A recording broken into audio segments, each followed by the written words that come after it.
नमस्कार दोस्तों, मैं हूं आंचल सिंह और आप सभी का स्वागत है हमारे चैनल पर। महाराष्ट्र में उद्धव ठाकरे का एक बड़ा घोटाला सामने आया है। इससे पहले आपने देखा कोविड-19 की दवाइयों को लेकर घोटाले सामने आए थे, कोर्ट ने जवाब भी मांगा था उस पर। वहीं पर किरीट सोमैया ने जो सबूत पेश किए थे मेयर किशोरी पेडनेकर के खिलाफ, वो भी घोटाला सामने आया था कि किस तरीके से उन्होंने अपने पद का दुरुपयोग किया है।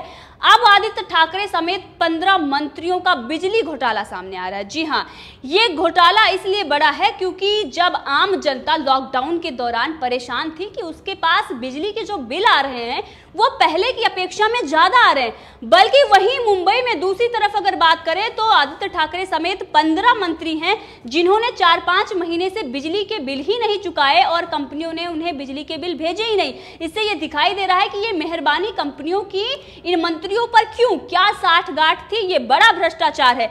आरटीआई से ये बड़ा खुलासा हुआ है और ये मंत्री, ये नेता जो जिनके बंगलों की अगर बात करें तो 100 एयर कंडीशनर लगे होते हैं, क्या वो बिजली का बिल नहीं चुका सकते?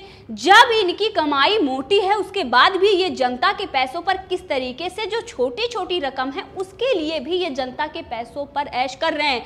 यानी कि ये साफ दिखाई दे रहा है कि किस तरीके का भ्रष्टाचार महाराष्ट्र में है और महाराष्ट्र की जो सरकार है उसे सरकार चलाना नहीं आ रहा है। संजय राउत हैं जो आए दिन उलूल जुलूल बयान देते हैं, वो सिर्फ कंगना रनावत पर टिप्पणी या उनका अपमान करना जानते हैं, या बाकी सामना में बैठकर जो बाकी प्रदेशों के मुख्यमंत्री हैं, जो बाकी प्रदेशों के नेता हैं, या फिर केंद्र में जो सत्ता है उसको लेकर वो जो पार्टी है उस पर सवाल खड़े कर सकते हैं। इनके राज्य में भ्रष्टाचार हो रहा है, इसकी बात वो नहीं दिखा सकते। क्या मीडिया को तो स्वतंत्र होना चाहिए, सामना में आखिर ये सब मुद्दे क्यों नहीं दिखाए जा रहे?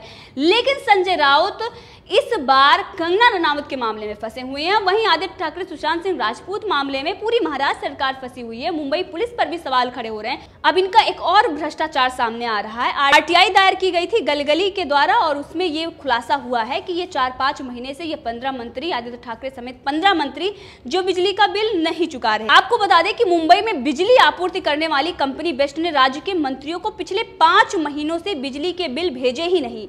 ये जानकारी सूचना अधिकार यानी कि राइट टू इंफॉर्मेशन के तहत मिली है। आरटीआई कार्यकर्ता अनिल गलगली ने बीते मार्च, अप्रैल, मई, जून और जुलाई में राज्य के मंत्रियों के बंगलों के लिए भेजे जाने वाले बिजली बिलों के बारे में जानकारी मांगी थी। गलगली को लोक निर्माण विभाग के दक्षिण उप विभाग द्वारा सूचित किया गया था कि कोविड-19 महामारी के लॉकडाउन के कारण इस कार्यालय में बिजली का बिल नहीं मिला है। 17 बंगलों में से 15 बंगलों का जुलाई महीने का बिजली का बिल प्राप्त हुआ है। को उपलब्ध कराए गए दस्तावेजों में महाराष्ट्र विधान परिषद के उपसभापति डॉक्टर नीलम और मुख्यमंत्री के प्रधान सलाहकार अजोय मेहता के अलावा राज्य के 15 मंत्रियों सहित 17 बंगलों की जानकारी है। इन 15 बंगलों में से 5 मंत्रियों के बंगलों को पिछले 5 महीने से बिजली का बिल नहीं प्राप्त हुआ और ना ही इन्होंने बिजली के बिल का भुगतान किया।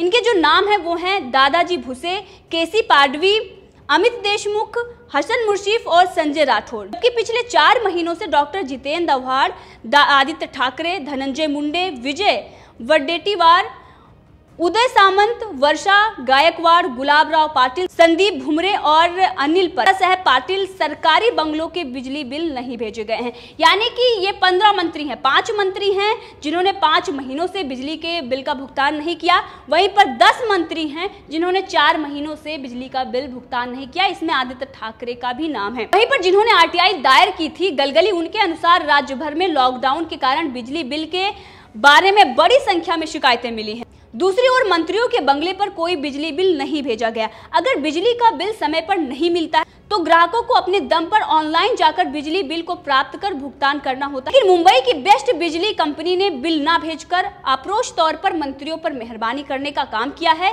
श्री गलगली ने यह कहा है कि सरकार ने आम आदमी को बिजली बिल में राहत देने की बात कही थी, लेकिन वो वादा पूरा नहीं हो सका है। यानी कि सरकार जब सत्ता से दूर रहती है तो वो आम जनता की बात करती है कि हम आएंगे तो आपके लिए ये करेंगे, वो करेंगे, लेकिन जैसे ही सत्ता मिलती है वो अपना पेट पालने में शुरू हो जाती है। वो अपना पेट पहले भरती है, उसके बाद जनता के बारे में सोचती है या नहीं सोचती है। क्योंकि महाराष्ट्र में जो अव्यवस्था है किसी से छुपी नहीं हुई। कोविड-19 के जो संक्रमण है सबसे ज्यादा वहां पर फैल रहे हैं। अव्यवस्था वहां पर इस कदर है कि तानाशाही जो शिवसैनिक है वो किसी को भी जाकर दिन दहाड़े पीट सकते हैं। बदले की कार्रवाई कंगना रनावत का ऑफिस तोड़कर की गई है। दिखाई देता है कि महाराष्ट्र सरकार जो अव्यवस्था है उस पर वो चिंतित नहीं है, बल्कि उनके बारे में आलोचना कौन कर रहा है, उनके ऊपर सवाल क्यों उठाए जा रहे हैं, क्योंकि उन्होंने प्यार एजेंसियों से समझौता करके और ये पैसे देकर जो सारे ये बॉलीवुड के कलाकार हैं जिनको आज वो समर्थन कर रहे हैं, वो तो उनको खिताब दे रहे थे बेस्ट सीएम का। अब बेस्ट सीएम का खिताब जब जनता किसी को दे रही है तो वो तो उत्तर प्रदेश के मुख्यमंत्री हैं। तो इस बात से महाराष्ट्र की जो सरकार है वो चिढ़ी हुई है और इसीलिए अगर कोई भी आलोचना करता है तो तुरंत उनका घर गिरा दिया जाता है, उनको धमकी दी जाती है, उखाड़ देंगे, आपको मार देंगे, आपका जबड़ा तोड़ देंगे।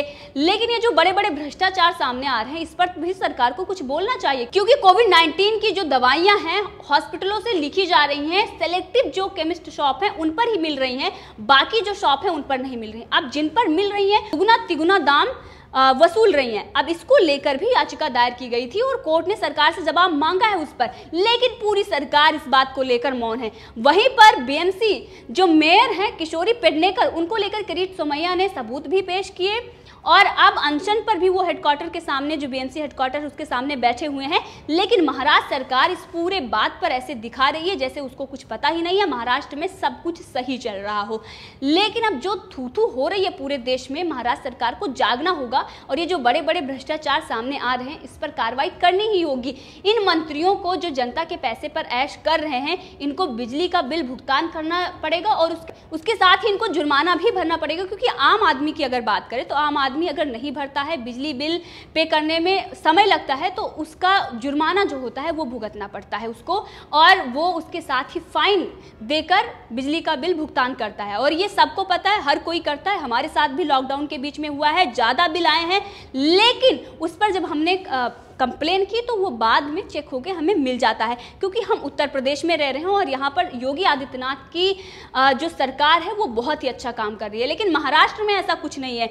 ये जो याचिकाकर्ता है वो साफ बता रहे हैं कि कितनी सारी शिकायतें आ रही हैं, लेकिन महाराष्ट्र सरकार आंख बंद करके बैठी हुई है और इसीलिए उन्होंने याचिका दायर की थी कि इन मंत्रियों के जो बंगले हैं उन पर किस तरीके से बिजली का बिल जा रहा है, क्या यूनिट है। इसलिए जब वहाँ से आरटीआई में ये खुलासा हुआ कि वहाँ तो कुछ गया ही नहीं, ना ही उन्होंने भुगतान किया, ये तो अभी तक दिख रहा था कि दाल में कुछ काला है लेकिन पूरी दाल काली निकली। इसी के साथ इनके जो अपने पार्टी के नेता हैं वो तो इस्तीफा दे ही रहे हैं, जो विधायक सांसद हैं इनसे नाराज चल रहे हैं। इनका जो गठबंधन चल रहा है कांग्रेस और एनसीपी के साथ, उनके नेता भी इनसे नाराज चल रहे हैं। लगातार इनकी पोस्टर वॉर हो रही है, यहाँ तक कि संजय निरुपम ये कह रहे हैं कि शिवसेना कभी भी उनको धोखा दे सकती है कांग्रेस को। सोनिया गांधी, प्रियंका गांधी वाड्रा, राहुल गांधी इस बात पर मौन है, क्योंकि अगर उत्तर प्रदेश में मच्छर मरता तो उस पर हंगामा करती प्रियंका गांधी वाड्रा, लेकिन महाराष्ट्र में उनकी ही सरकार है और ये बड़े बड़े घोटाले हो रहे हैं, इस पर वो अपने मुंह पर टेप चिपकाकर बैठी हुई है। ना तो सोनिया गांधी कुछ बोल रही है, ना ही राहुल गांधी, क्योंकि ये जो बाबर सेना, सोनिया सेना है, ये महाराष्ट्र की जो सरकार है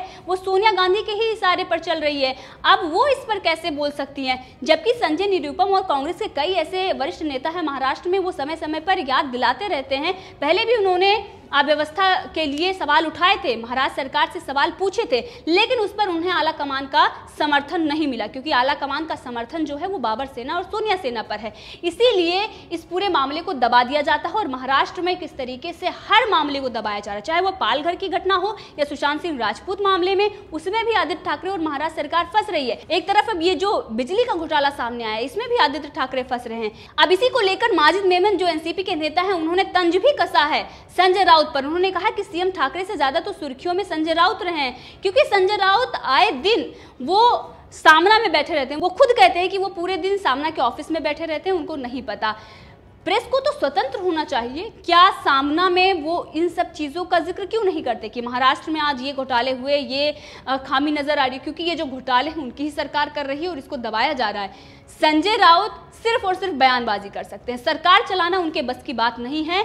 चाहे वो उद्धव ठाकरे हों या संजय राउत हों या आदित्य ठाकरे हों, उनको कोई अनुभव नहीं है सरकार चलाने का। इस पर कांग्रेस ने सवाल भी उठाए थे, तब इन्होंने ये कहा था कि जो पुरानी खटिया है वो बार बार खटर खटर की आवाज करती है, उनको बहुत ज्यादा एक्सपीरियंस है, तभी वो इतनी बयानबाजी कर रहे हैं, उनके बस का कुछ नहीं है। सामना में ही तंज कसा गया था कांग्रेस पर।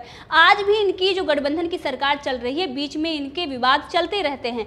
जब इन पर कोई सवाल खड़ा करता है तो इस तरीके से ये बयानबाजी करते हैं कोई भी नेता, लेकिन जो हकीकत है उसका सामना इनको करना पड़ेगा। सामना में किसी की बुराई करने से या हकीकत का सामना करने से नहीं बच सकते हैं। अब संजय राउत या महाराष्ट्र सरकार को इस पर जवाब देना होगा। और राष्ट्रपति शासन की बात तो जनता कर ही रही है, महाराष्ट्र में वो तो लगना तय ही हो गया है।